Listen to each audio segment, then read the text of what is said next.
Amén, Jesús. Que a través de estas alabanzas, Dios, se abran aquellas puertas, Jesús, de los presos espirituales, Jesús. Amén, Señor. Que hoy puedas tú levantarte como un poderoso gigante, Dios, y hacer libres, Dios, a los que están presos, Jesús.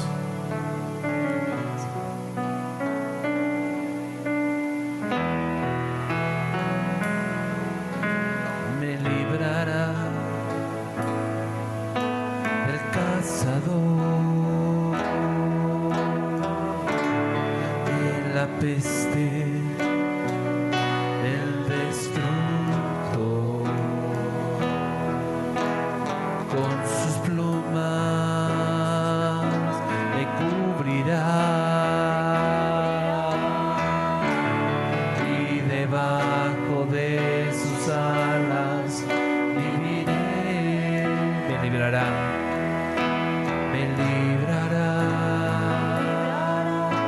del cazador, de la peste, del destructor. Con sus plumas me cubrirá y debajo de sus alas viviré.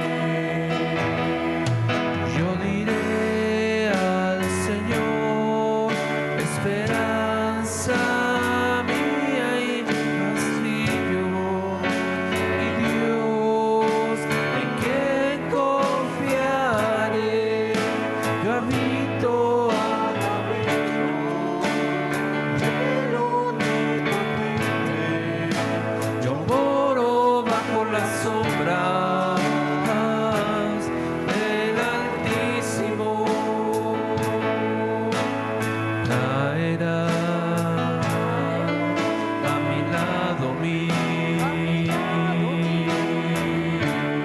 y a mi diestra caerán 10,000, mas a mí no llegará, porque he puesto mi confianza en Él.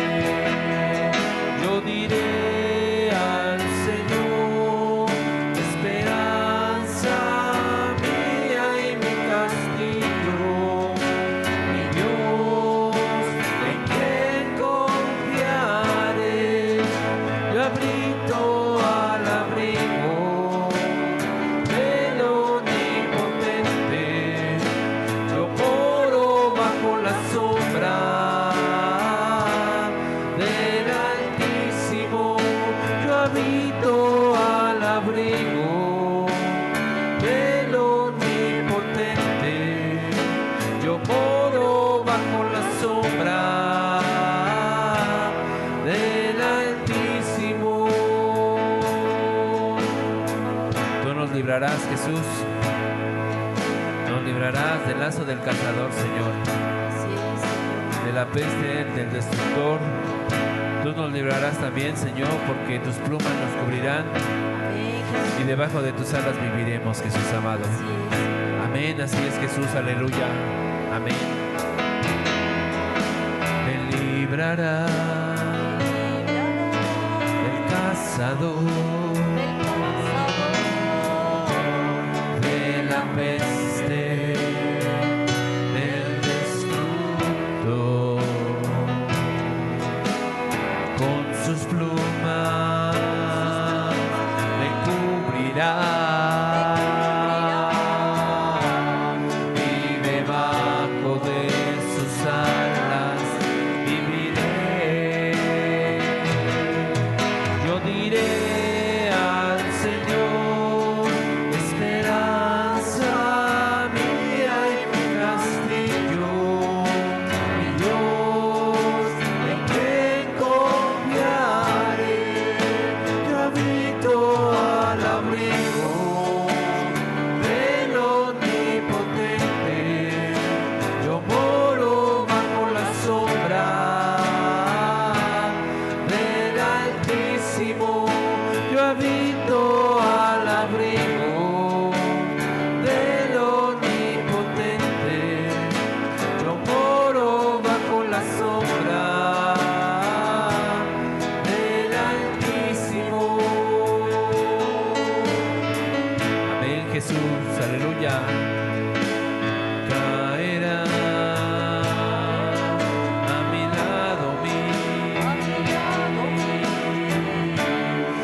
Altísimo, yo habito al abrigo del Omnipotente, yo moro bajo la sombra del Altísimo, yo habito al abrigo del Omnipotente, yo moro bajo la sombra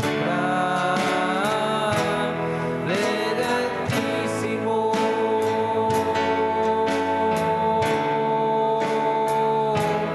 Del Altísimo.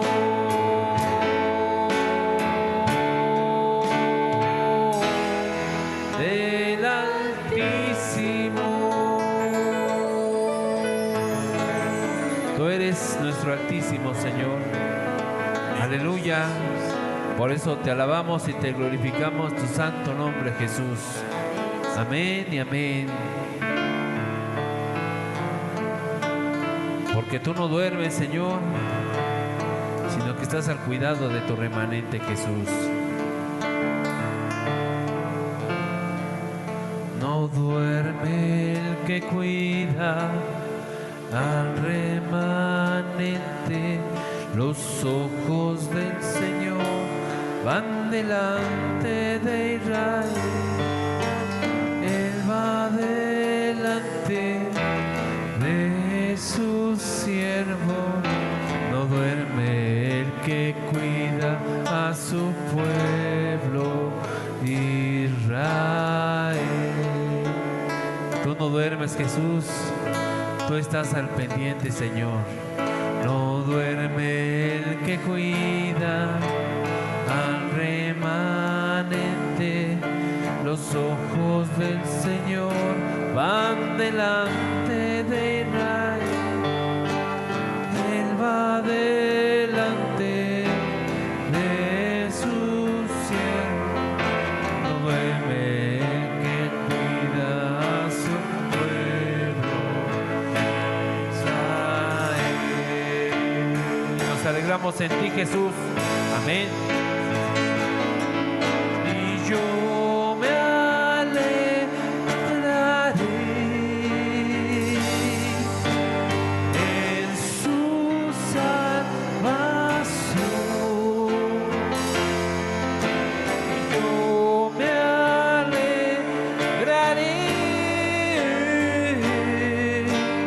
en su salvación, Jesús. Yo me claro que sí, que nos alegramos, Jesús, en su salvación.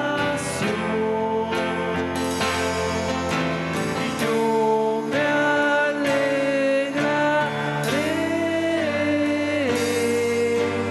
en su salvación. No duerme el que cuida al remanente, los ojos del Señor van delante de Israel, Él va delante de su siervo, no duerme el que cuida a su pueblo Israel.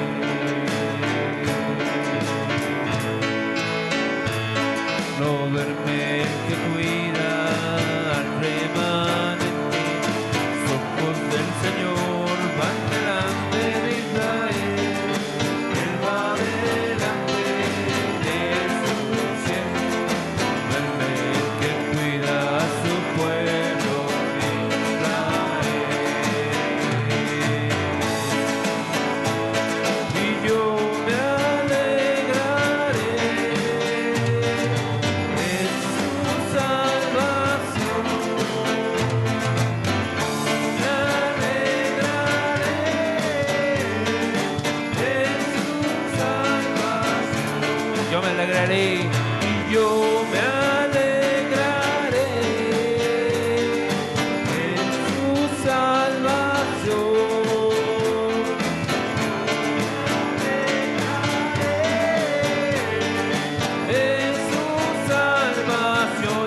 alegraré, y yo me alegraré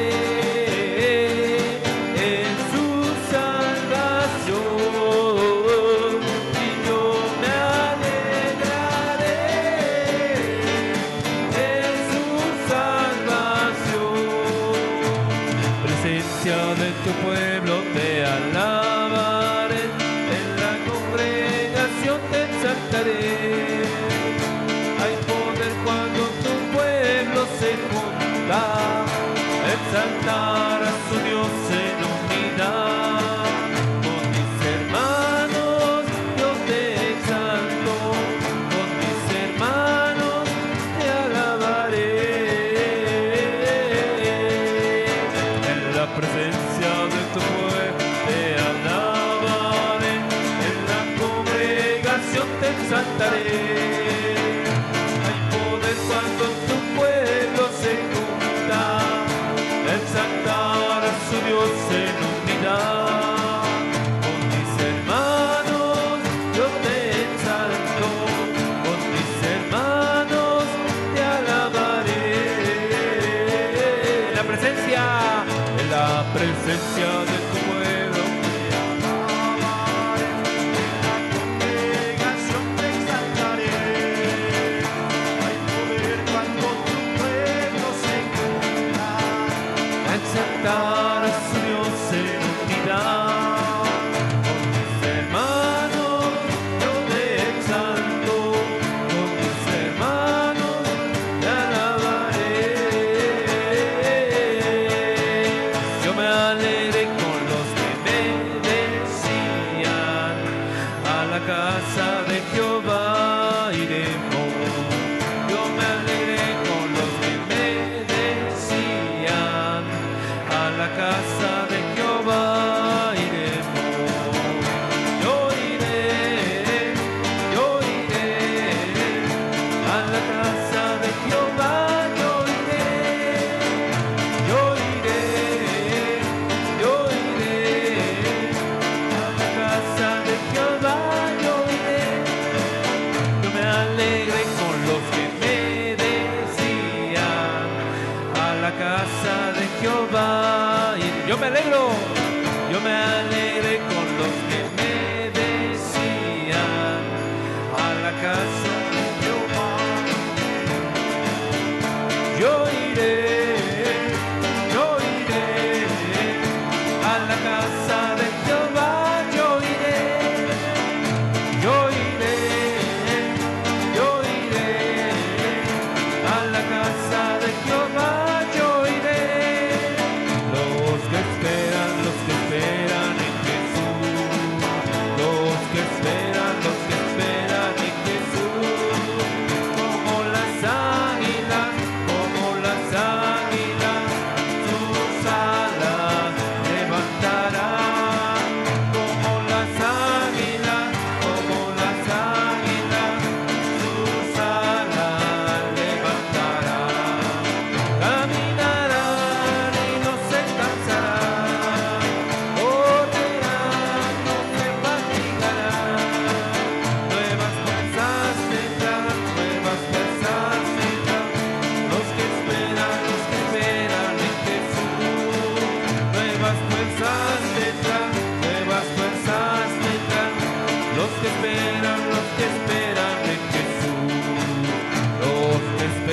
Los que esperan en Jesús. Los que esperan, aleluya. Como las águilas, sus alas. Como quien, como las águilas, sus alas levantarán. Caminarán y no se cansarán, correrán, no se fatigarán. Nuevas fuerzas tendrán, los que esperan en Jesús. Nuevas fuerzas tendrán,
te daré lo mejor del trigo, de la miel de la roca te daré lo mejor del trigo, de la miel de la roca te daré. Derribaré a tus adversarios, los buscarás y no los hallarás, vencerás en todos tus caminos, para siempre derribaré a tus adversarios, los buscarás y no los hallarás, vencerás en todos tus caminos, para siempre en el nombre del Señor, para siempre en el nombre del Señor, para siempre en el nombre del Señor.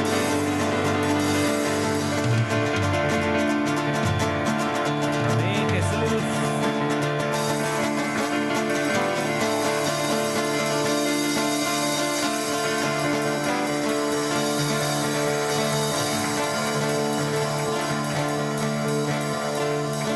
Contigo es la victoria, Señor. Por ello dice tu palabra, que si tú con nosotros, ¿quién contra nosotros, Señor? Porque Así es, Jesús. no hay poder humano, Señor, que pueda detener tu obra, que pueda detener tu amor. No hay poder humano que pueda detenerte, Señor. Así es, Jesús. No lo hay, Señor. No lo hay, Jesús. Aunque el sistema socialista, comunista ha tratado, Jesús, no ha podido y no podrá, Señor. Ninguna corriente filosófica podrá, Señor, detener tus enseñanzas, detener tu doctrina, Señor. Así es. Y mucho menos tu amor, Jesús, porque tu amor con nosotros, Jesús, sobrepasa todo entendimiento, Jesús. Amén. Amén, Jesús.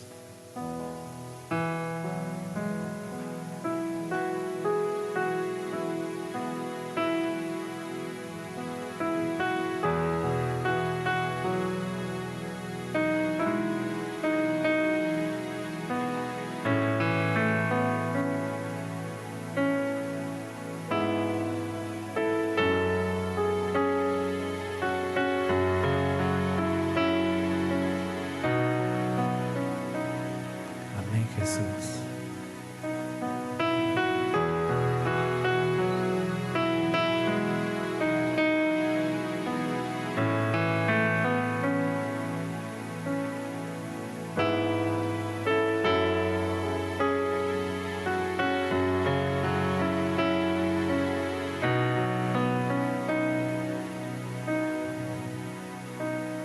En ti confía mi corazón, en ti reposa mi alma, mi ser descansa en ti, puedo ser feliz. En ti confía mi corazón, en ti reposa mi alma, mi ser descansa en ti, puedo ser feliz. En ti confía. En ti confía mi corazón, en ti reposa mi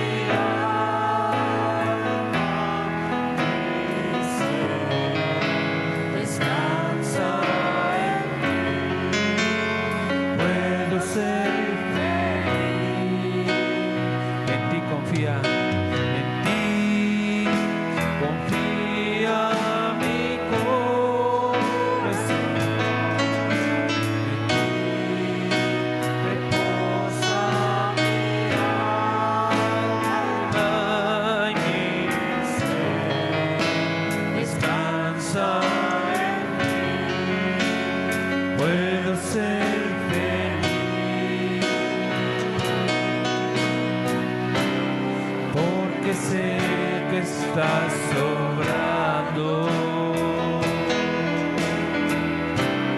tu perfecta voluntad,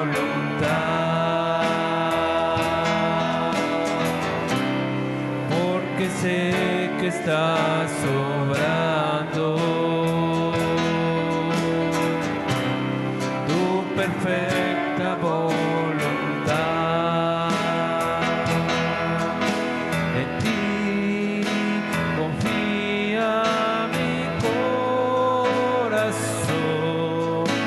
en ti reposa mi alma, mi ser descansa en ti, puedo ser feliz. Aleluya. En ti confía mi corazón, en ti reposa mi alma y mi ser descansa en ti, puedo ser feliz, porque sé que estás obrando tu perfecta voluntad, porque sé que estás obrando tu perfecta voluntad. En mi vida estás obrando. En mi vida estás obrando tu perfecta voluntad. En mi vida estás obrando. En mi vida estás obrando tu perfecta voluntad. En ti confía mi corazón, en ti reposa mi alma, mi ser descansa en ti, puedo ser feliz. En ti confía mi corazón, en ti reposa mi alma, mi ser descansa en ti, puedo ser feliz, porque sé que estás obrando tu perfecta voluntad, porque sé que estás obrando, porque sé que estás obrando tu perfecta voluntad. En mi vida estás obrando. En mi vida estás obrando tu perfecta voluntad. Amén, Jesús. En mi vida estás obrando tu perfecta voluntad. Quiero llenar tu trono de alabanza, quiero llenar tu trono de adoración, quiero adorar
Aleluya, Señor. Te proclamamos como Jesús, Señor. Te proclamamos como nuestro Rey y Salvador Jesús. Gracias por estar en nuestra vida, Señor. Gracias por liberarnos del pecado, Jesús.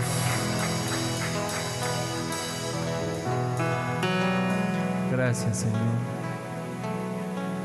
Quiero adorar, postrarme en tu presencia, proclamar.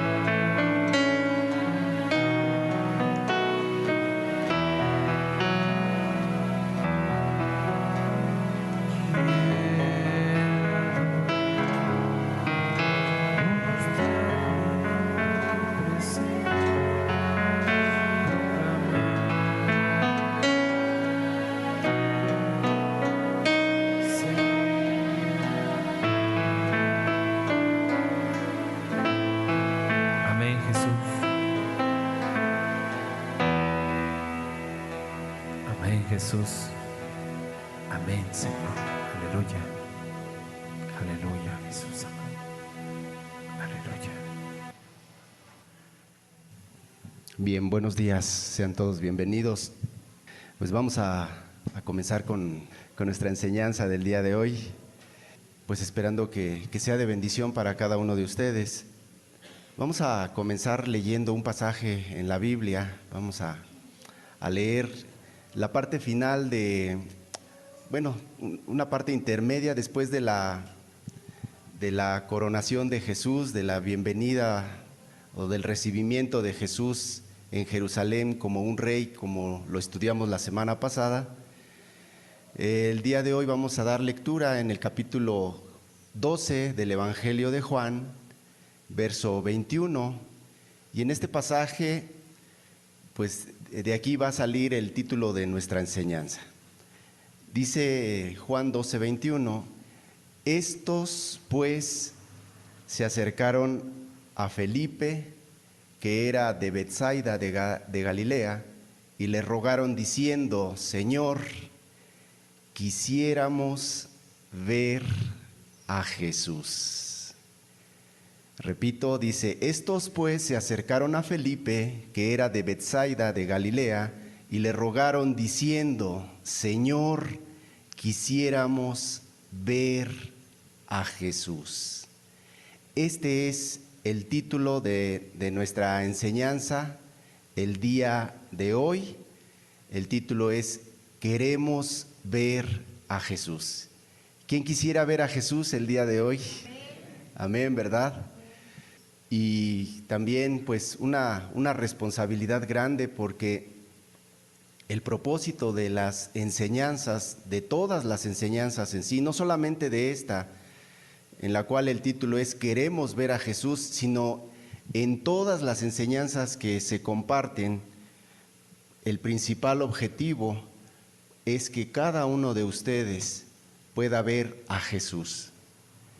El objetivo importante principal es que pueda venir y escuchar a Jesús, pueda escuchar la voz de Dios, no un mandamiento de hombre, no una predicación de palabras de sabiduría humana, como el apóstol Pablo cuando les predicaba allí a los corintios, les decía pues que era palabra de Dios, no con sabiduría de él, sino en el poder del Espíritu Santo, y de verdad que ese es el propósito, que cada uno de ustedes quiera y vea a Jesús en cada enseñanza, porque es necesario que también usted quiera, ¿verdad? Es necesario y es importante que cada uno de ustedes quiera ver a Jesús, venga a ver a Jesús, venga a escuchar a Jesús. ¿Estamos de acuerdo? Bien, vamos a hacer una oración. Señor Jesús, sabemos que tú estás en medio de nosotros, no te vemos, pero te sentimos, percibimos tu presencia, la presencia de tu Espíritu Santo, Señor, en la adoración, en la alabanza y ahora en la exposición de tu palabra. Sabemos que estás aquí, Señor. Queremos verte, Jesús. Yo te pido que a cada uno de los presentes tú le permitas ver, que te vean, Señor, que le permitas verte a ti, Señor, no a los discípulos, no a nadie más, Señor amado, sino que te vean a ti, que escuchen tu voz, que te escuchen a ti, Señor, y sobre todo que te obedezcan a ti, Señor. En el bendito nombre de Jesús, amén y amén. Bien, creo que al decir esta oración y al hacer esta breve introducción, entendemos que el propósito de este mensaje es claro, es que cada uno de ustedes entienda que a quien tiene que ver cada que viene a escuchar un mensaje o cada que escucha un mensaje o lee la palabra de Dios, a quien tiene que ver y a quien tiene que escuchar es a Jesús. Ese es el propósito de esta reunión, de que usted pueda ver a Cristo. Y bueno, más adelante veremos cuál es la forma en la cual nosotros como discípulos necesitamos reflejar a Cristo, o como predicador dar el mensaje acerca de la persona de Cristo. Un Cristo, les adelanto, un Cristo crucificado, pero un Cristo en victoria, aún en esa crucifixión. Bien, vamos a comenzar y vamos a dar lectura en el Evangelio de Juan, el capítulo 12, en el verso 20. Juan 12, 20, dice la Escritura, y con esto damos continuidad a lo que terminamos leyendo la semana pasada. Dice la Escritura que había ciertos griegos entre los que habían subido a adorar en la fiesta. Había ciertos griegos entre los que habían subido a adorar en la fiesta. Hablamos en el contexto de que se acercaba la fiesta de la Pascua y que pues al escuchar que Jesús se estaba acercando, que iba a estar en Jerusalén, y que después de ver los milagros de Jesús, la resurrección de Lázaro, pues dice que entre toda esa multitud, porque si recordamos, dice la Escritura que fue una multitud muy grande, una gran multitud, la que se acercó a Jerusalén esperando ver a Jesús. Sí lo recuerdan, ¿verdad? Entonces, aquí la Escritura nos dice que eran multitudes las que habían venido a esta fiesta. Muchos de ellos realmente no participaban de las fiestas, algunos sí, algunos como estos ciertos griegos que dice la Escritura, pues algunos de ellos eran prosélitos, algunos se habían convertido al judaísmo y por esa razón se acercaban a las fiestas. Otros, como repito, se acercaban solamente por querer ver a Jesús, por querer estar cerca de Él, tal vez esperar un milagro de Él, que es bueno acercarse en esa actitud, en esa actitud de necesidad, de humildad para acercarse a Jesús. Algunos tal vez también con incredulidad, pero estos ciertos griegos que dice la palabra de Dios, que traducido también se refiere a personas gentiles. Los griegos eran el sinónimo de gentiles, y los gentiles eran personas que no eran del pueblo de Dios. Algunos ya se habían convertido, no habían sido bautizados al judaísmo. Algunos tal vez ya se habían circuncidado también, pero no les permitían entrar al templo. Lo vamos a ver más adelante. Bien, estos ciertos griegos, en la lengua griega significa heleno, y habla acerca de una persona que habla griego, y también es una persona que no es judía, y en otras palabras, como te decía, es un gentil, una persona que no es del pueblo de Dios. Entonces, en ese ámbito, en ese grupo de personas, pues nos encontrábamos nosotros. no somos judíos, no nos habíamos convertido al judaísmo y éramos personas gentiles. Después la Escritura habla acerca de los gentiles, de personas idólatras, y los gentiles ya en las cartas, en los evangelios y en las cartas, pues habla acerca de personas que como los griegos tenían una cultura politeísta. Bien, el análisis cuidadoso del texto original nos confirma que verdaderamente eran de nacionalidad griega, porque algunos, aunque no se les decía griegos, pero porque hablaban solamente el griego, pero estas personas en realidad eran griegas, habían salido de una cultura griega, y creo que es importante que podamos ver las principales características de la cultura griega o de los griegos. Vamos, si tenemos un video, dura 4 minutos. La verdad es que hay documentales acerca de la cultura griega y bueno, nos pasaríamos un muy buen rato. Yo encontré en donde simplifica lo que es la cultura griega, sus puntos principales. Y creo que de ahí nos va a servir para ver la clase de personas que eran las que querían ver a Jesús. Si lo tenemos, vamos a ponerlo.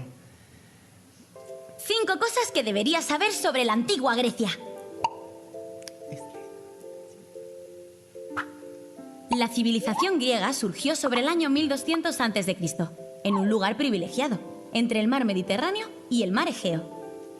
Se trataba de un territorio formado por una península y un conjunto de islas.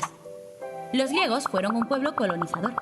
No se conformaron con permanecer en su territorio, sino que buscaron nuevos lugares para ampliar su civilización. Eran excelentes navegantes y llegaron a muchos rincones del mar Mediterráneo, extendiendo el comercio y la artesanía.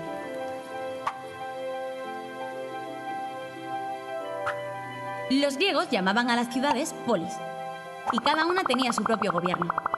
Estaban muy bien organizadas, y todas tenían el ágora, la plaza de la ciudad, la acrópolis, la zona más alta de la polis, el teatro, donde representaban comedias o tragedias, las murallas que defendían la ciudad, o el Partenón, el templo donde veneraban a sus dioses. Esparta y Atenas eran algunas de las polis más conocidas y poderosas. En ocasiones surgían enfrentamientos y las polis se declaraban la guerra, con el fin de ampliar su poder y territorios.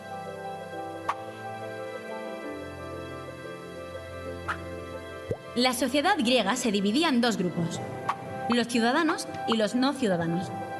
Los ciudadanos eran hombres nacidos en las polis y que tomaban las decisiones más importantes. Los no ciudadanos eran las mujeres, los extranjeros y los esclavos, ya que no gozaban de plenos derechos. Los griegos establecieron una forma de gobierno llamada democracia, que permitía a los considerados como ciudadanos tomar decisiones a partir de votación. Los griegos eran politeístas, es decir, tenían varios dioses. ¿Te suena Ares, el dios de la guerra? ¿Y Poseidón, el dios del mar? Seguro que sabes que Zeus era el dios de todos los dioses. En esta civilización surgió la mitología griega, una colección de relatos e historias sobre los dioses y los héroes que los griegos escribían para explicar a la gente el origen del mundo y transmitir sus valores. ¿Conoces la historia de Hércules? Era el hijo de Zeus y era todo un superhéroe, mitad dios, mitad humano. Su fuerza era de otro planeta.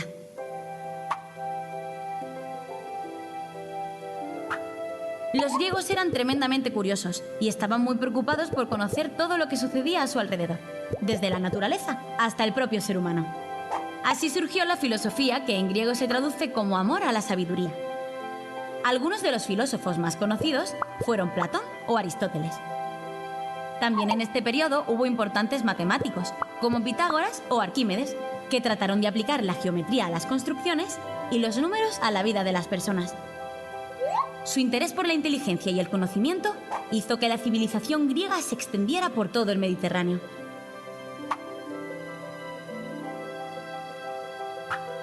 Los Juegos Olímpicos tienen su origen en Grecia. ¿A que es increíble que hayan llegado hasta nuestros días? En la antigüedad se celebraban en Olimpia cada 4 años, y en ellos competían los mejores atletas de distintas ciudades de Grecia en deportes como salto, lanzamiento de disco o carrera. En esta época, los deportistas competían por ganar coronas de olivo y no por medallas. Muchos de los valores olímpicos de la antigüedad, como la colaboración, la disciplina y el esfuerzo, perduran en nuestros días. La civilización griega acabó en el año 146 a.C., pero hoy la antigua Grecia sigue estando presente en nuestra sociedad en la política, la cultura, la filosofía e incluso en el deporte. Estas han sido las 5 cosas que deberías saber sobre la antigua Grecia. ¿Te ha gustado? Bien, podemos ver entonces cuáles eran esas características. En resumen, eran personas muy estudiosas, muy inteligentes, se llenaban de sabiduría, pudiéramos decirla, del mundo, porque no a la sabiduría conforme a la Escritura, que dice que el principio de la sabiduría es el temor a Dios, no esa clase de sabiduría, sino querían crecer en conocimientos, eran muy estudiosos, también cuidaban mucho su apariencia. De hecho, los dioses que hacían en esculturas eran personas de cuerpos perfectos y cuidaban eso precisamente, mucho su apariencia, muy estudiosos, muy inteligentes, cuestiones de medicina, cuestiones de política. De hecho, el mundo occidental pues tiene sus bases en ese tipo, en la cultura o en cómo ellos planificaron el vivir en las ciudades, etcétera, etcétera. Pero el punto principal que quiero hacer mención es que eran una nación politeísta, como lo vimos. Ellos tenían entonces muchos dioses, ¿cierto? Tenían muchos dioses. Tenían dioses para todas las cosas y pues allí vimos algunas imágenes de ellos. Nos pasaríamos mucho tiempo haciendo mención de todos ese tipo de dioses que ellos tenían. Lo que sí también hablaban acerca de que esos dioses podían tener, los seres humanos podían tener cierta relación con los dioses y eso los hacía hacer a lo que resultara de esa unión dioses pequeños. Pero bueno, esa es la cultura, esa es en general, de una forma rápida, resumida, lo que venían siendo esta clase de personas que se acercaron en esa ocasión a los discípulos de Jesús. Bueno, estos griegos, como les comentaba, ellos sí eran personas que se habían convertido a la fe judía, es decir, que eran prosélitos de la puerta. ¿Por qué se les llamaba prosélitos de la puerta? Eran personas que habían sido enseñadas conforme a la ley, se les había enseñado toda la ley judía y muchos de ellos las llevaban al pie de la letra, pero pues al final cuando iban a participar a Jerusalén de las festividades de la Pascua y demás, no les permitían entrar más hacia adentro de lo que viene siendo el atrio, sino que se quedaban allí en la puerta, por eso se les llamaba prosélitos de la puerta. Y en el ejemplo como ellos, podemos ver también en Hechos 8:27, no lo tenemos en pantalla, a el eunuco, un eunuco que entendió lo que era la ley y que después al leer acerca de Isaías, pues entiende o le es predicado por medio de Felipe. Y bueno, ahí se convierte. Y también el centurión, un centurión de nombre Cornelio, que está en el libro de los Hechos, también como él, abandonaron el culto a los ídolos y ellos se acercaban ahí a la puerta, no podían entrar más allá, solamente hasta ahí. Algunos, repito, algunos se circuncidaban, otros no. Algunos se bautizaban, pero no podían entrar más allá, no podían tener una comunión, un acercamiento mayor a Dios. Entonces, imagínense cuando ellos empiezan a escuchar que se iba acercando el Mesías, el Hijo de Dios, el ungido de Dios, el Rey de Israel, aquel que, imagínense ellos en la sabiduría, en el estar investigando, en el estar escudriñando las Escrituras, ellos sabían y habían leído acerca de lo que se había profetizado del Señor Jesucristo, acerca de Isaías, Daniel, las citas que leímos en semanas anteriores. Ellos las sabían, ellos las conocían, y entonces al acercarse el Señor Jesucristo y al recibirlo allí como rey, ellos decidieron acercarse. Dice que ellos subieron a adorar, que es lo que dice la palabra. Ciertos griegos subieron a adorar. Esta palabra es profunda, el adorar. Cuando suben a adorar, significa besar, significa como el perro lame la mano del amo. Eso significa en el griego. La verdad es que cuando vamos a la raíz original de cómo fue escrita esa parte de la Escritura, como lo son los evangelios y las demás cartas, nos da una mayor visión de lo que estaba diciendo, de lo que se estaba escribiendo allí. Entonces dice que ellos subieron a adorar, y eso significa llegaron a besar como el perro lame la mano del amo. Esa era la actitud de estos gentiles, esa era la actitud de estos griegos, imagínense. Habían dejado atrás toda su sabiduría, habían dejado atrás todos sus dioses, habían dejado atrás todo su conocimiento, y iban y se acercaban a adorar ahí a Israel, como dice la Escritura, como un perro que lame la mano del amo. Llegaron también agazapándose, llegaron también postrándose en homenaje, haciendo una reverencia, haciendo una adoración, postrándose, reverenciando, suplicándose. Esa es la actitud de estos gentiles, de estos griegos. La verdad, una actitud la cual no pasó desapercibida a los ojos de Jesús, y que lo vamos a ver más adelante. Pero esa es una actitud, dice la palabra de Dios, que Él mirará y Él habitará con aquel que es pobre y humilde de espíritu y que tiembla a su palabra, que tiembla a su palabra, que obedece a su palabra, que tiene temor de la palabra de Dios y que la cumple, no solamente el escucharla, sino el cumplirla. Entonces, esta era la actitud que el Señor Jesucristo pudo observar, aunque con quienes se acercaron estos griegos fue primeramente con Felipe y con Andrés. Cuando el mismo Señor Jesucristo en otros momentos, en otros evangelios, Él había dado instrucciones a sus discípulos. Él en el Evangelio de Mateo, en el capítulo 10, en el verso 5 al 7, vamos a dar lectura. El mismo Señor Jesucristo, cuando manda a los discípulos en la gran comisión, les dice: a estos 12 envió Jesús y les dio instrucciones diciendo: por camino de gentiles, por camino de gentiles no vayáis, y en ciudad de samaritanos no entréis, sino id antes a las ovejas perdidas de la casa de Israel. Y yendo, predicad diciendo: el reino de los cielos se ha acercado. En este pasaje lo que podemos ver es cómo envía el Señor Jesucristo a la gran comisión y les da instrucciones. ¿Cuáles son esas instrucciones? Bueno, no vayas con los gentiles. Él tenía un interés grande en ver y en dar una salvación, en predicar el evangelio, las buenas nuevas del reino de los cielos que se estaba acercando. ¿A quiénes solamente? A los israelitas, a los judíos, al pueblo de Dios, a los elegidos. ¡Qué grande privilegio!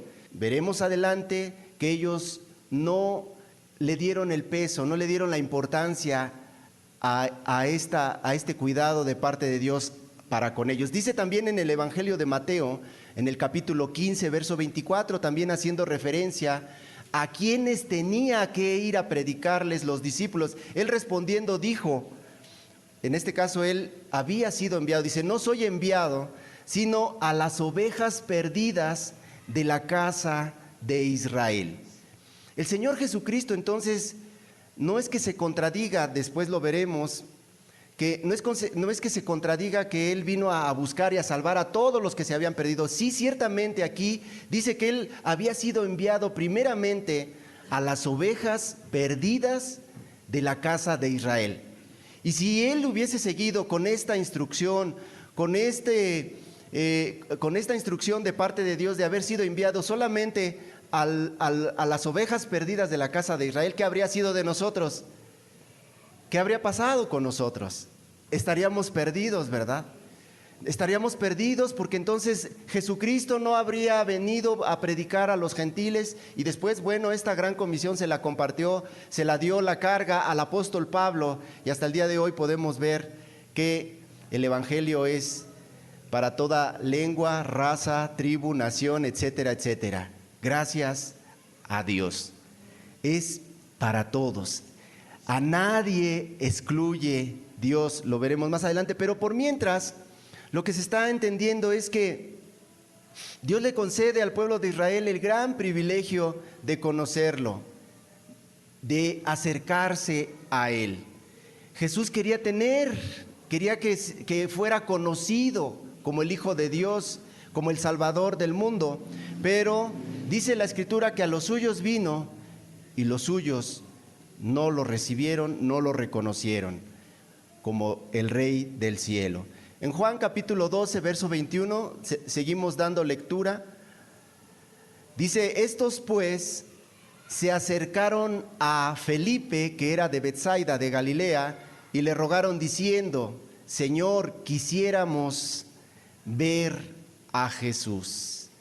Quisiéramos ver a Jesús. ¿Quiénes eran Felipe? Y después Felipe vemos más adelante que se acerca con Andrés para que los dos pudieran decidir si acercaban a los griegos a Jesús o no, pero Felipe es un hombre griego también, es un nombre griego y por eso estos griegos se acercaron con él para que no fueran, incluso se dice que para que pudieran entender más lo que ellos les estaban pidiendo, de que querían ver a Jesús más de cerca, querían conocerlo. Bueno, cuando Jesús nació, comentamos la semana pasada, cuando Jesús nació, vinieron gentiles del oriente a conocerlo, vinieron gentiles del oriente a buscar a Jesús. ¿Quiénes fueron esos gentiles? Que cuando nació Jesús, ellos vieron una estrella en el oriente y fueron a buscarla. Los magos, ¿verdad? Hace 8 días hicimos mención de ellos. Entonces, ellos también eran gentiles, ¿estamos de acuerdo? No eran del pueblo de Dios, eran excluidos de la gracia, de la misericordia de Dios, pero ellos reconocían más. Estos hombres, ahora, cuando su muerte se aproxima, la muerte de nuestro Señor Jesucristo, ahora los gentiles vienen de nuevo. Cuando nació vinieron los magos y ahora cuando se aproxima la muerte de Jesús, ahora también viene un acercamiento de los gentiles. Y en los tiempos que estamos viviendo, Jesús quiere que una gran multitud de gentiles se acerque a Él, porque el tiempo está cerca. ¿Por qué menciona Juan, el apóstol Juan, en este punto acerca de que era necesario que los gentiles se aproximaran a Jesús casi cuando viene la muerte, cuando Jesús anuncia la muerte, que lo veremos posteriormente? Debido a que ya Israel había desechado, como les decía, el pueblo de Israel, los líderes israelitas, los maestros de la ley y obviamente todos los que participaban de los cultos, de las ceremonias judías, ellos ya habían desechado al rey. Los judíos habían dicho, Mateo 12:38, no lo tenemos en pantalla, lo que hicieron estos hombres, el pueblo de Israel, fue que pidieron una señal. Pidieron una señal como diciendo, a ver, si verdaderamente eres el Hijo de Dios, queremos ver una señal. Dudaron de la persona de Cristo y lo que hicieron fue desecharlo, hacerlo a un lado. Y no quisieron tener ni ver a Jesús. ¿Qué era lo que ellos pedían? Una señal. Y señal, dice mismo Jesús, ya les había sido dada. Una señal ya les había sido dada. Pero ellos querían ver más señales. ¿Qué más señal querían ver estos judíos? Si ya Jesús había hecho muchas señales, había hecho muchos milagros, había resucitado a los muertos y demás. Ellos estaban desechando a Jesús. Y lamentablemente, si hacemos una aplicación a nuestros días, hoy en día muchas personas todavía siguen y esperan ver una señal de Jesús, ver un milagro de Jesús.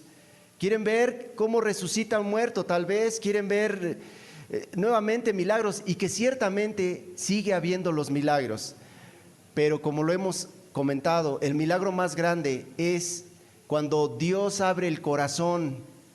Ya no el mar, que pudiera hacerlo también, sino el corazón, un corazón endurecido, un corazón duro, difícil, y que viene Dios, viene el Espíritu Santo, empieza a convencer a una persona de su maldad, de su pecado, la empieza a convencer de lo que está haciendo mal delante de los ojos de Dios, y después le da a entender el perdón de sus pecados. Ese es el más grande milagro, esa es la mayor señal.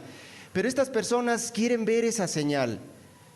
¿Qué fue lo que dijeron los gentiles al contrario de los judíos? Los gentiles, ¿qué fue lo que dijeron? Ellos lo único que dijeron fue: quisiéramos ver a Jesús. Quisiéramos ver a Jesús.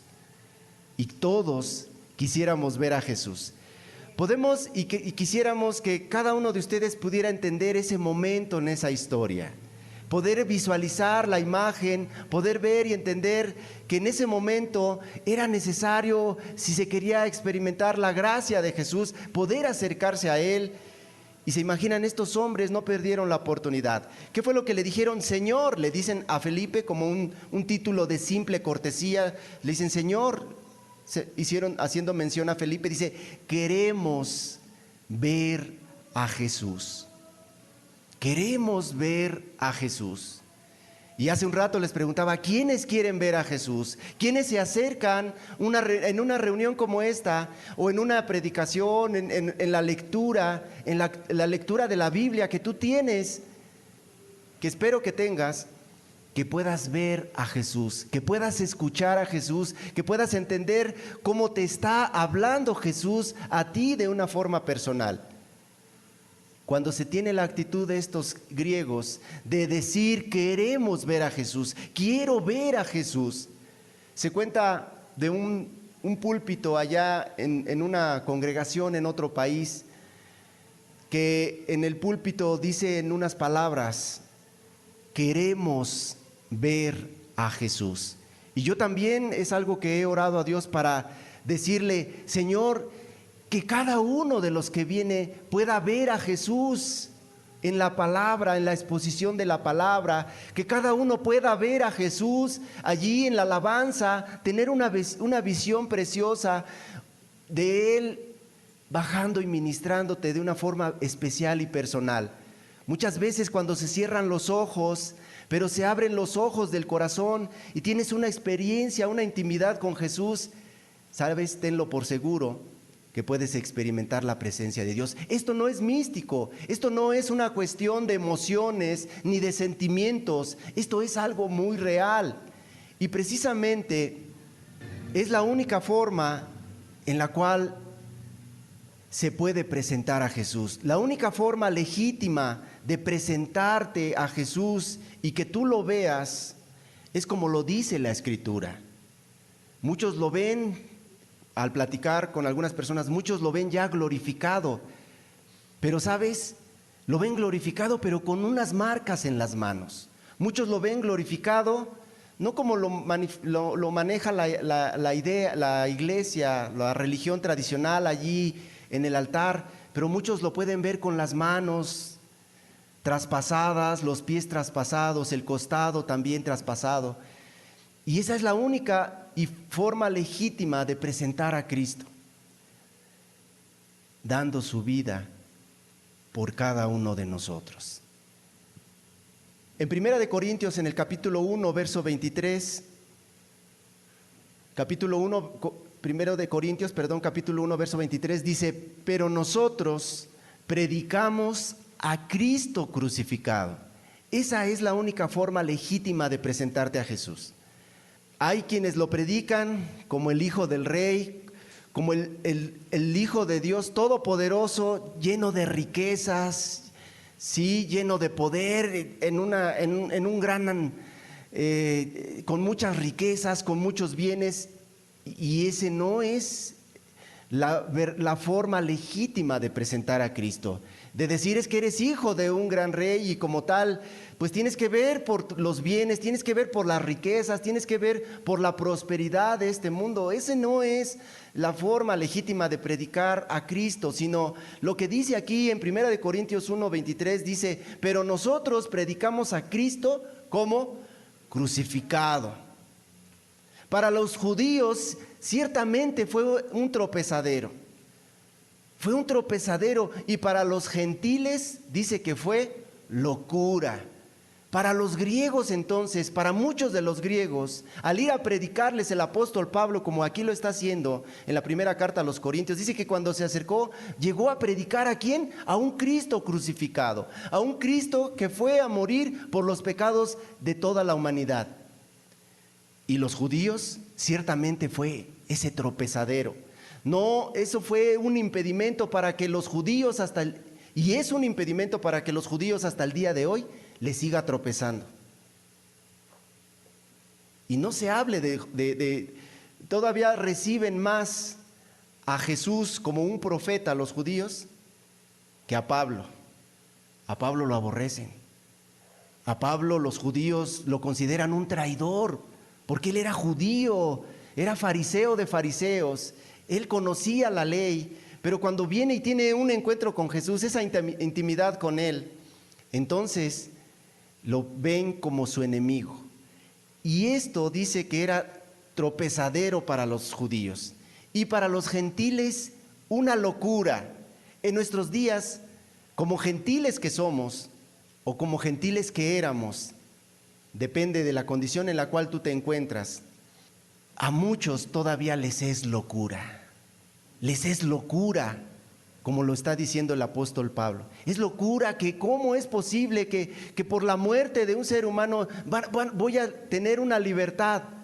Lo mismo pensaban los judíos en aquel tiempo. Es que cómo, si nosotros pensamos que nos iba a liberar con mano fuerte, y ven que la salvación a la cual se refería el Señor Jesucristo era el perdón de sus pecados. Entonces, para muchos el día de hoy sigue siendo locura. Y no pueden, no se imaginan, no visualizan al Señor Jesucristo. No hay un corazón en el cual esté sensible, en el cual le pueda estar consciente de todo lo que hizo Jesús, de lo que empezó a padecer y que vamos a leer en las próximas semanas, después de que empieza y de que es reconocido como el Rey de Israel, y después Él mismo dice y avisa que ya es necesario que muera.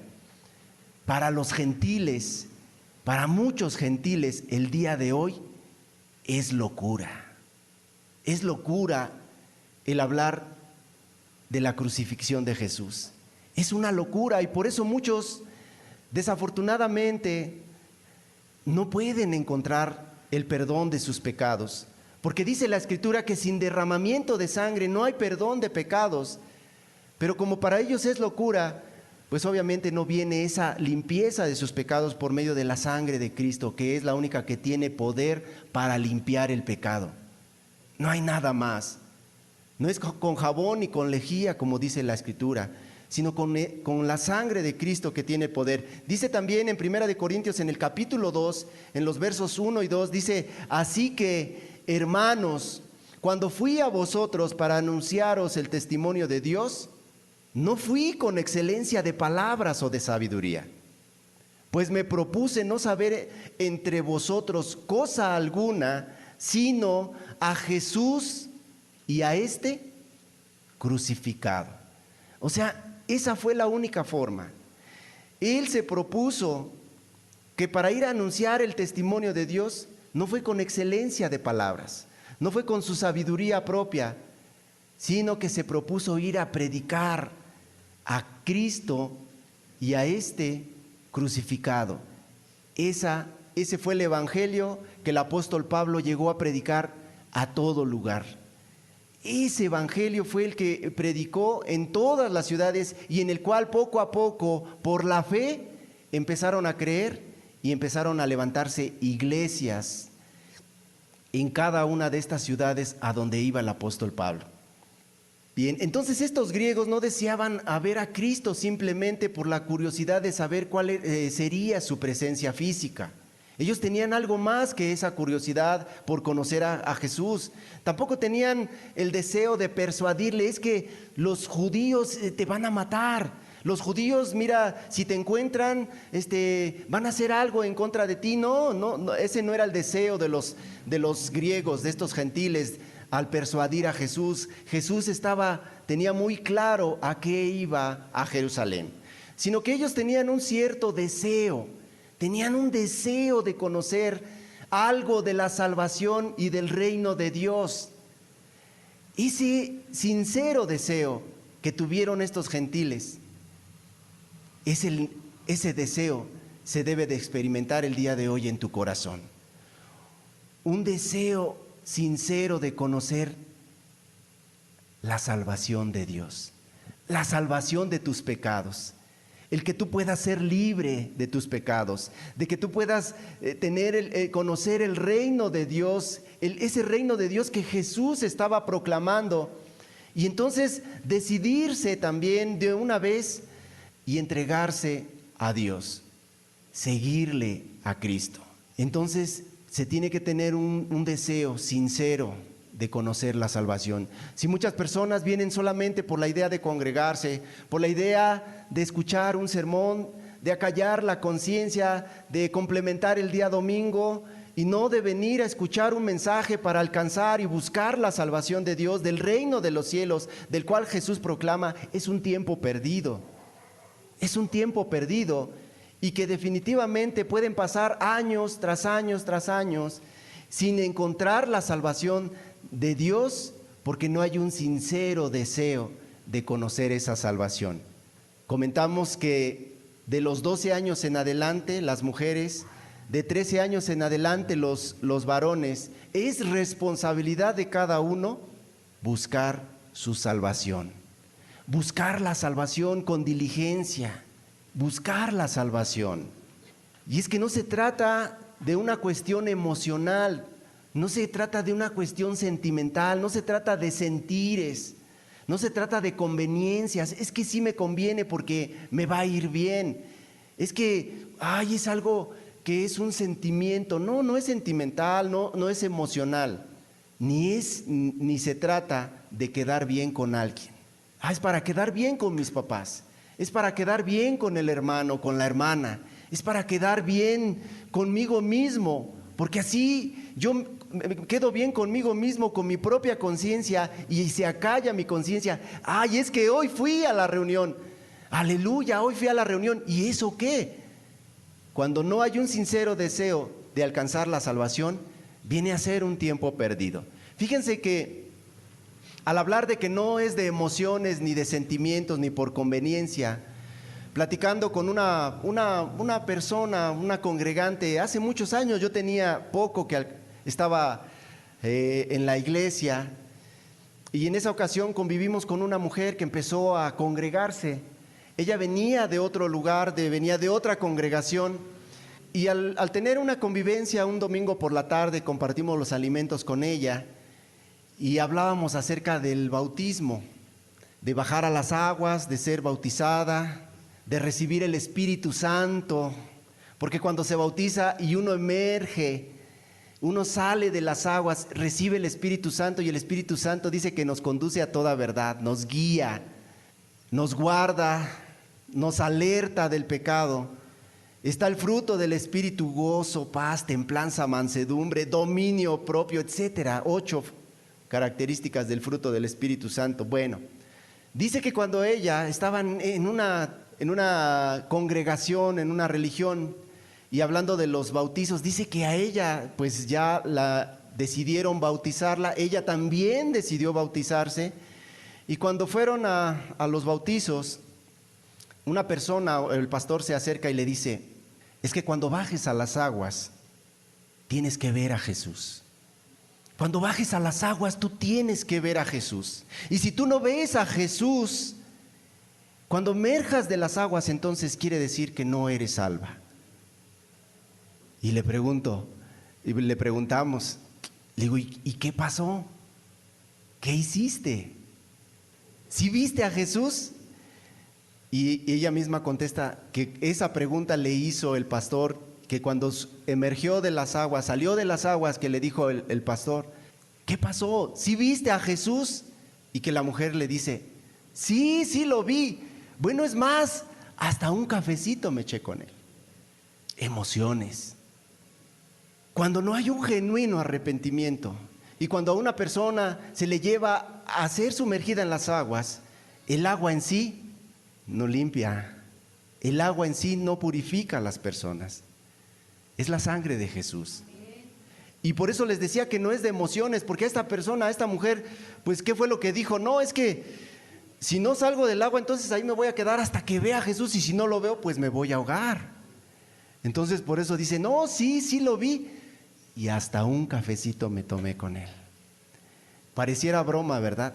Pero no se trata de emociones, se trata de algo real. No se trata de que sea una cuestión sentimental, ninguna conveniencia. Es que ya voy a pertenecer al grupo, a la iglesia, voy a servir, cuando vamos a ver al final lo que significa el servir a Jesús. Entonces, quienes anhelen ver por fe a Jesús que está ahora en el cielo, han de prestar atención al mensaje que da la Biblia, que da la palabra de Dios. Quienes anhelen ver por fe deben de obedecer a la palabra de Dios, en el amor de Dios, en la gracia de Dios. Deben de prestar atención al mensaje, a los mensajes a los cuales vienes tú a escuchar. Pero si tú no prestas atención al mensaje, ¿sabes? Te pasa de noche el mensaje. A la siguiente semana se pregunta, ¿de qué se trató el mensaje? Y no se entendió, no se recuerda porque no se entendió nada. Quienes anhelen ver por fe a Jesús tienen que prestar mucha atención. Así como los gentiles ponían mucha atención en el conocimiento, algunos doctores, algunos matemáticos como los que vimos en la imagen, eran muy preparados, estudiaban, se esforzaban por tener ese conocimiento. Y muchos hoy en día también se esfuerzan por tener títulos, diplomas, licenciaturas. Pero lo verdaderamente importante, en donde se debe de poner toda la atención y por fe en Jesús, creer en Él y ver el reino celestial, no hay un esfuerzo, no hay una dedicación.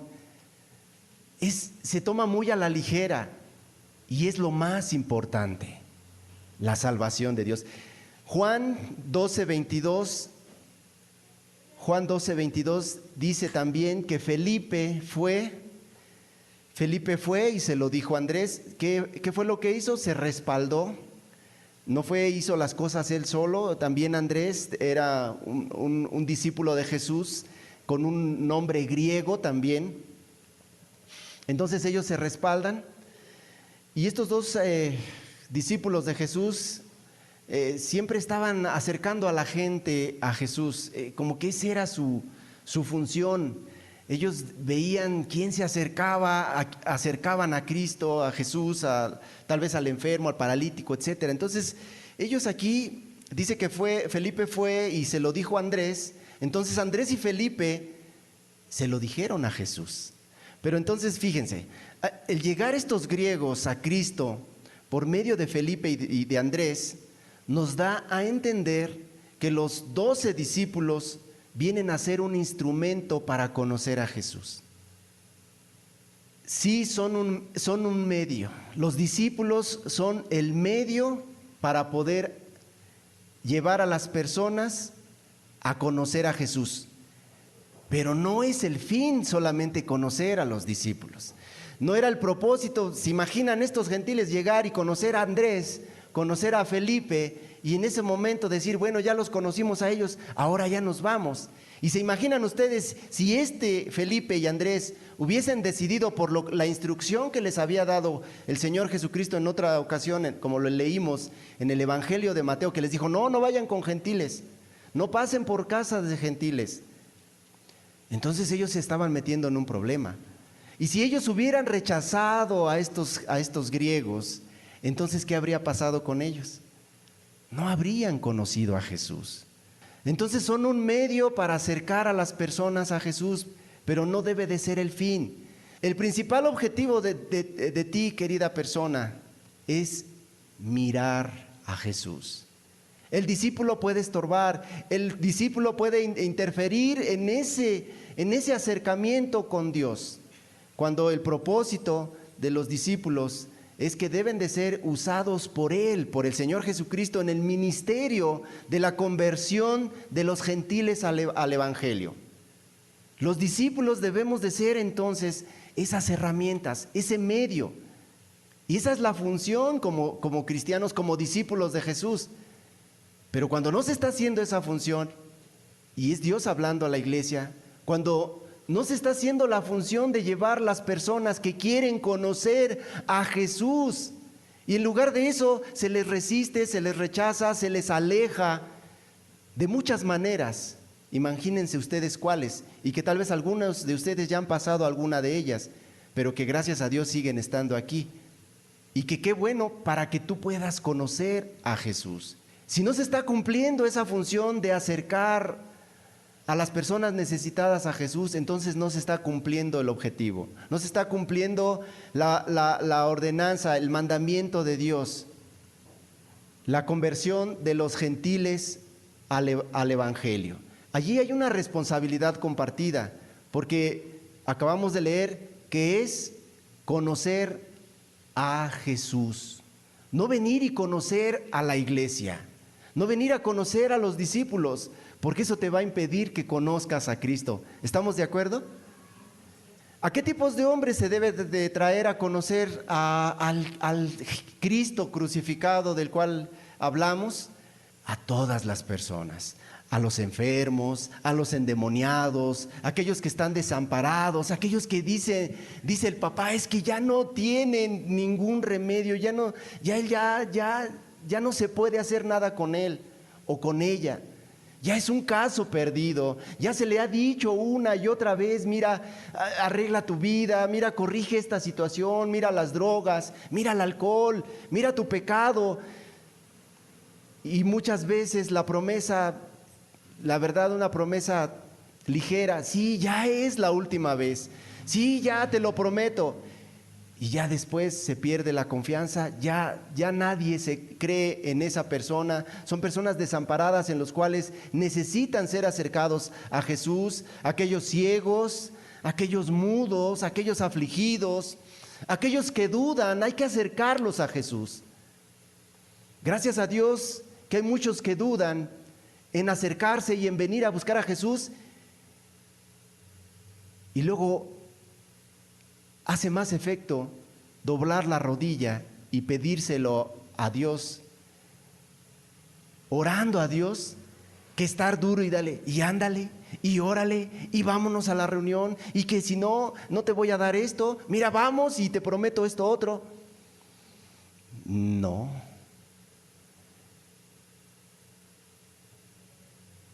El tiempo es de Dios, pero si tú vas, si tú haces la función, amado hermano, y tú ves que a los que están dudando, vas y le dices a Dios, mira, Señor, ay, este está dudando, quiere, pero de repente no quiere, va un domingo, pero otros 2 falta, ya dejó de ir 3, 4 domingos, pero ten misericordia, mira, está dudando, tal vez como los gentiles, tiene otra religión, viene de otra doctrina que le está estorbando, pero allí viene la intercesión y se puede llevar más en oración. Aquellos a los cuales los discípulos no pueden ayudar, cuando los discípulos no pueden ayudar a una persona, entonces hay que acercarlos a Jesús, repito, por medio de oración. Un discípulo te puede dar un consejo, un cristiano te puede dar un testimonio, te puede dar una vivencia, te puede dar el consejo conforme a él ha tenido esa experiencia, esa vivencia, pero cuando ya no, el discípulo ya no puede hacer nada, es importante y necesario con toda diligencia llevarte a presentarte a Jesús, a Cristo, a nadie más, ni al pastor, sino solamente a Jesús. En realidad, el tipo de hombres a los cuales se debe de traer a conocer a Cristo, pues es a todos los pecadores, a todo el mundo que no es salvo, que no se ha arrepentido, se tiene que llevar a Jesús. Felipe y Andrés se encuentran entonces en el dilema, puesto que Jesús solamente venía por las ovejas perdidas de Israel, como lo entendimos, pero también acceden, pues recuerdan las palabras de Jesús. ¿Cuáles fueron las palabras? Dice en el Evangelio de Juan, que lo leímos, lo estudiamos, en Juan capítulo 10, verso 16, allí es donde ellos recuerdan las palabras y por eso ellos toman una decisión. Dice, también tengo otras ovejas que no son de este redil.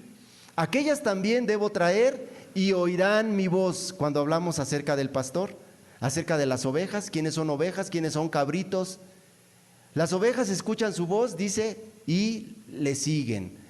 Entonces, dice, aquellas también debo traer y oirán mi voz y habrá un rebaño y un pastor. Entonces, ellos entienden algo. Estas son también esas ovejas perdidas que no son de este redil, que se deben de traer a Jesús y que para que oigan la voz, para que lo conozcan a Él. Ve Cristo entonces la copiosa cosecha futura. O sea, ve que al entender que se están acercando los gentiles, que va a haber una cosecha grande, una conversión de muchos gentiles, y de quienes estos griegos eran como los primeros frutos, los primeros que estaban creyendo. Por eso es que el mismo Señor Jesucristo dice, ha llegado la hora para que el Hijo del Hombre sea glorificado. Él entiende que es el tiempo en el cual se llega el momento de ser glorificado. Y el momento de ser glorificado es porque al ser crucificado y al resucitar, iba a traer el perdón de los pecados a muchos gentiles. Y estos que aún no habían visto el sacrificio, la muerte de Jesús, ya estaban creyendo en Él. Ya querían conocerlo, ya querían conocer al Salvador, que les podía, el único que les podía dar esa libertad. Verso 23 del Evangelio de Juan 12 dice, Jesús entonces le respondió diciendo, ha llegado la hora para que el Hijo del Hombre sea glorificado. Se estaba abriendo el mensaje entonces, este mensaje al mundo entero, un mensaje de salvación, un mensaje que no solamente iba a quedar restringido o que iba a ser solamente para los gentiles, sino que este mensaje se estaba abriendo al mundo entero y rompiendo la barrera que separaba a los judíos de los gentiles. Entonces entiendes por qué la razón, por qué la importancia de que estos griegos, de que estos gentiles se acercaran a Jesús, porque este era el momento en el cual se estaba abriendo el mensaje a toda lengua, tribu y nación, y ahí estamos nosotros incluidos. Sabes, yo iba a pasar de largo esta parte de la Escritura, y me iba a pasar al capítulo 13, pero esta es una parte de la Escritura muy importante, porque es el primer mensaje en el cual se abre la gracia de Dios a todos los gentiles, a todos los que no somos judíos, a los impíos, a los gentiles. Por eso al llegarse estos griegos, estos gentiles a Cristo, Él viene a decir, comienzan los gentiles a interesarse por mí. Ya se están empezando a interesar por mí, entonces llega la hora de que el Hijo del Hombre sea glorificado. Por eso dice esas palabras el Señor Jesús, porque ahora los gentiles tenían ese interés, un interés genuino de conocer a Cristo, de conocerlo verdaderamente a Él. Entonces esta es la importancia de acercarse a estos griegos y que es una bendición para nosotros.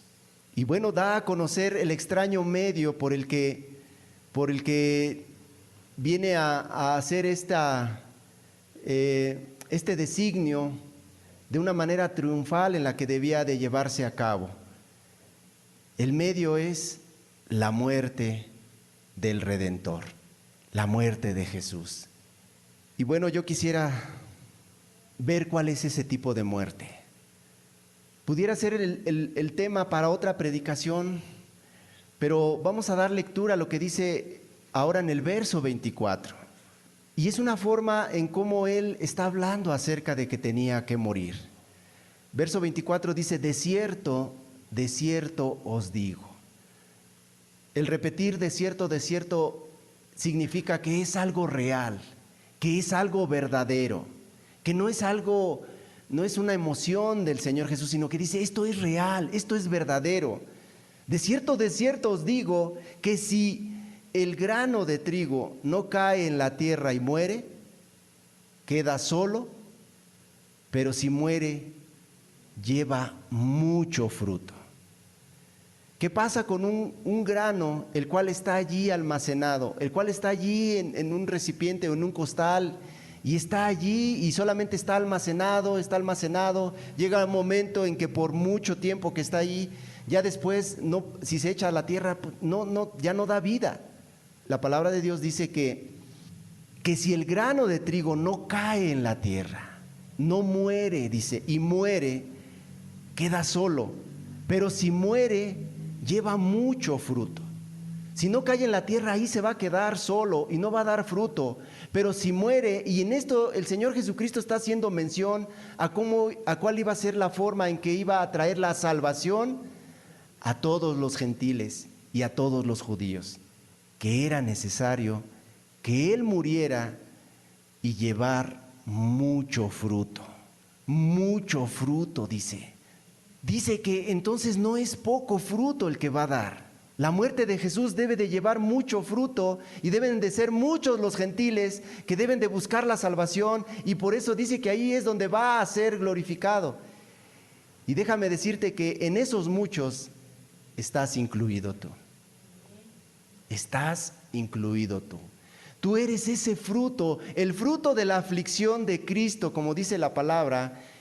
Son las personas que sin emociones, que sin sentimentalismo, ni por forzarlo, ni por voluntad de hombre, entienden el sacrificio de Jesús. Entienden que la muerte de Cristo vino a darles vida, vino a darnos vida a nosotros. Por eso es que era necesario que Él muriera. Pero si muere, lleva mucho fruto. Verso 25 dice: el que ama su vida, y esto nos da un ejemplo de cómo es que se debe de tener, o cómo es que tiene que tener la actitud para poder ver la muerte de Cristo como una salvación. Verso 25 dice: el que ama su vida, es necesario que la pierda. El que ama su vida, la forma de vida que cada uno de ustedes está llevando. El que ama su vida debe perder esa vida, una vida rodeada de cuestiones del mundo, de mundanalidad, del pecado. Aquella persona que verdaderamente ama su vida, pero lamentablemente muchos no aman su propia vida, no se aman a sí mismos, no aman y no entienden que son almas eternas y que por esa razón no se aman a sí mismos, y piensan que van a pasar toda una eternidad viviendo, cuando dice la Escritura que no es así. Que los más robustos, si acaso, a los 70 años. Pero que es necesario que el hombre muera una sola vez y después de esto venga el juicio. Pero como se ama más a la vida, se ama más a los placeres, se ama más a los deseos de los ojos, a los deseos de la carne, a la vanagloria de la vida, eso es lo que se tiene más anhelo y más deseo. Y por eso es que es a esa vida a la cual el Señor Jesucristo se está refiriendo, que tienes que perderla, que tienes que hacerla a un lado, que tienes que tomar decisiones, que tienes que ser radical. Y es que el hecho de venir y empezar o buscar de Dios, congregarte, ya es una decisión. pero no lo es todo. Muchos pudieran, y repito, pasar 1, 2, 3 años y no toman decisiones. No es algo emocional, sentimental, lo repito, sino es de tomar decisiones. Es de que en el momento en que tú decidas es que te apartes de tu pecado, que te apartes de tu maldad, que te arrepientas de todo tu corazón, de eso, de esa vida que estás viviendo. Que la consideres la peor vida, que la consideres como el apóstol Pablo, que decía, yo soy el primero de los pecadores. Que no te justifiques a ti mismo en que dices, bueno, es que ya no tengo 10 pecados, ahora solamente tengo 2 o 3. Necesitas perder tu vida completamente. A eso hace referencia cuando es el bautismo, cuando dice que tienes que morir al yo, a la carne, en un arrepentimiento genuino del cual hablaba Juan el Bautista. Y después salir victorioso para recibir al Espíritu Santo. Aleluya, gloria a Dios. Pero es cuando se pierde esa vida, cuando entiendes que tu vida no tiene sentido, cuando entiendes que tu vida, por más que haces, por más que dices, por más que te propones, hay ese vacío en tu corazón, hay esa tristeza, no tienes paz, no tienes contentamiento. Si tienes mucho dinero, no hay paz en tu corazón, y si no tienes, mucho menos. Hay amargura, hay resentimientos.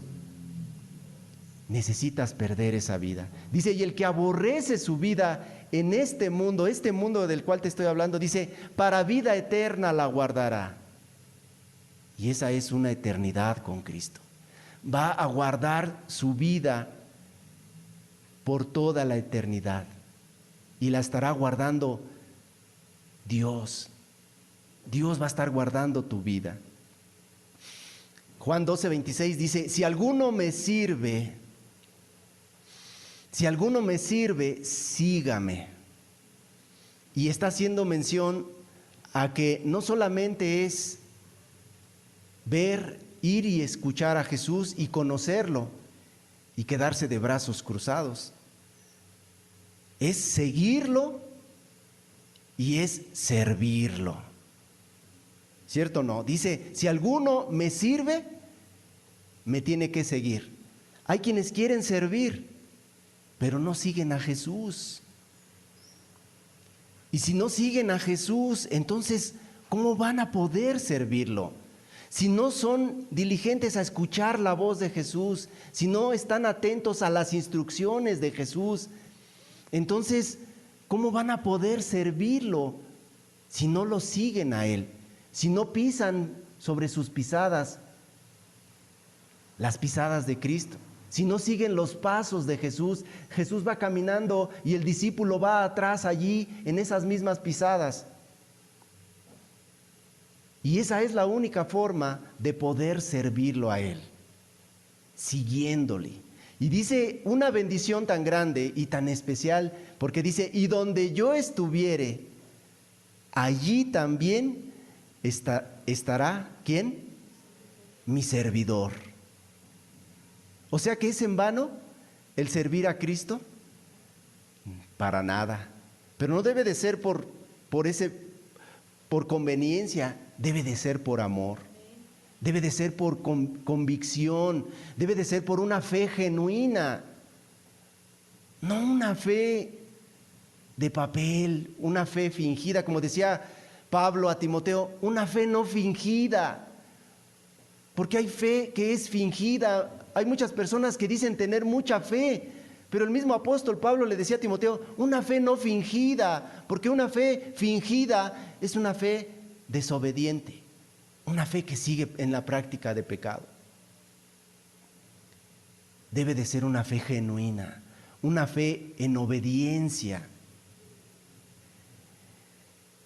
Y allí donde yo estuviere, allí también estará mi servidor.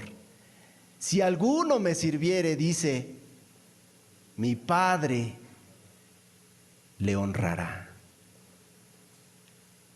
¿Quieres conocer a Jesús? ¿Quieres que el Padre te honre? ¿Quieres estar cerca de Él? La decisión es tuya. Dice que los gentiles se acercaron en esa actitud como del perro que va a lamer la mano desde su amo. Y muchas veces, y la mayoría de las personas, no tienen esa verdadera humildad para buscar a Jesús. Cuando dice su palabra que Él mirará y habitará con aquel que es pobre y humilde de espíritu y que tiembla a su palabra. Vamos a cerrar nuestros ojos y terminamos.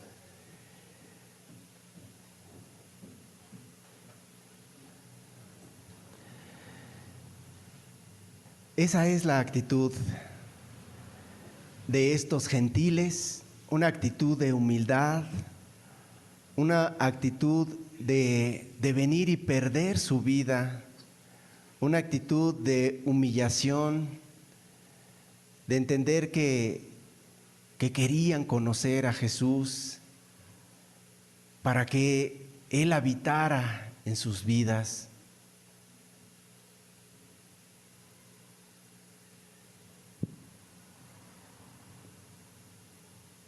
Así eran los griegos, así eran esos gentiles que se acercaron a Cristo. Y sabes, ellos tenían muchos dioses, tenían muchos ídolos. Cuando el apóstol Pablo se acercó a Grecia a predicar y les empieza a predicar diciéndoles: veo que todos ustedes son muy religiosos, veo que todos ustedes tienen un altar o un ídolo por todas las cosas del mundo, pero yo les vengo a hablar del Dios no conocido, porque allí había un lugar en el cual decía al Dios no conocido, y el apóstol Pablo les dijo: yo les vengo a hablar de este Dios.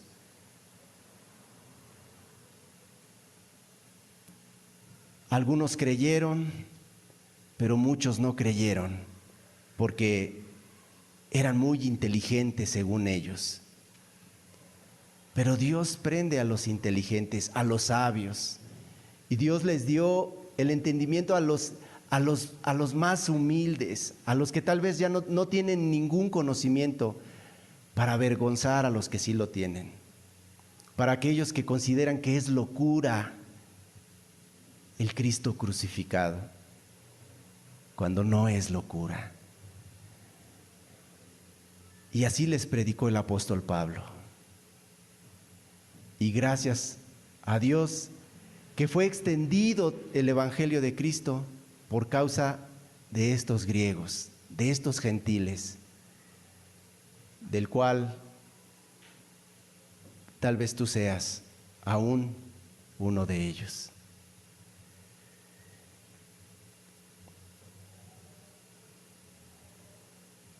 Señor Jesús, que haya mucho fruto, Señor, sin emociones, sin sentimentalismo, que haya mucho fruto, el fruto de tu aflicción, Señor, se vea muy claro, muy real en la vida de cada uno de los presentes.